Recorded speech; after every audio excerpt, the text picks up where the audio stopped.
جوج المسألة اتصنت. الله يجازيك بخير. اسمع لي، الله يخليكم، الله يخليكم، الله يخليكم. شوية الهدوء، شوية الهدوء. خليو بدون فيسبوك، بدون خطابات، بدون أي شيء، رغم لوكاويا السيناريو. نقاط نظام اللي كيتفضلوا بها الساده الرؤساء لا يجب الرد عليها. فعلا القضيه الفلسطينيه لا مجال للمزايدات، ولكن كل واحد من الموقع ديالو كيقوم بالدور ديالو. بالمناسبة جلالة الملك صاحب المبادرة ولجنة القدس وكذلك بيت المال القدس بالمسلمين اللي سهرت، وكنشكر المغاربة اللي استعملوا في صمت الملايين اللي مشات، الملايين اللي مشات وفي صمت، ما عملناش رويطه هنا ولا جانا يهضر، عطى لك شي ومشي لله لوجه الله بدون مزايده سياسيه.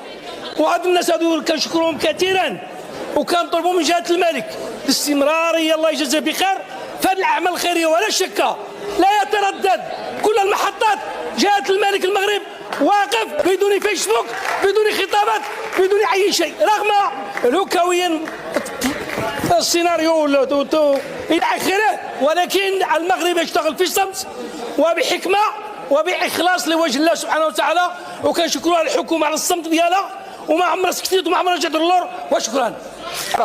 نحن نطالب هذا المجلس أنه يعقد جلسة خاصة بالقضية الفلسطينية.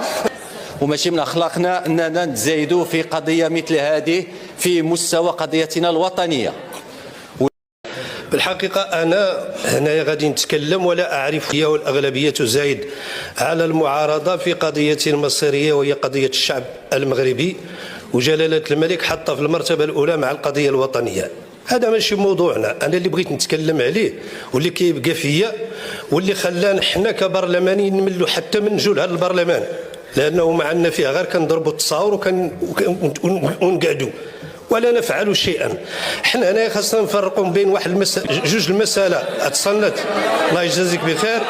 اسمع لي، الله يخليكم، الله يخليكم، الله يخليكم. شوية الهدوء، شوية الهدوء. خليو السيد النائب يكمل. يجب أن نفرق، الله يجازيكم بخير، بين الأغلبية الحكومية والأغلبية البرلمانية. نحن هنا ماشي محامون ديال الحكومة، نحن هنا ممثلين ديال الأمة، ويجب أن نضع قضايا الأمة في صلب الاهتمام ديالنا. وإلا بقينا غادي نتزايدوا بحال هكا، راه الانتخابات يبدو على أنها اقتربت والتسخينات بدات. هذا الشيء راه ماشي من مصلحة البرلمان ولا من مصلحة المواطنين اللي انتخبونا وداروا الثقة فينا. الله يجازيكم بخير. راه هذه المزايدات هذه راه ما غتوصل بنا إلا للطريق. شكرا السيد النائب، شكرا.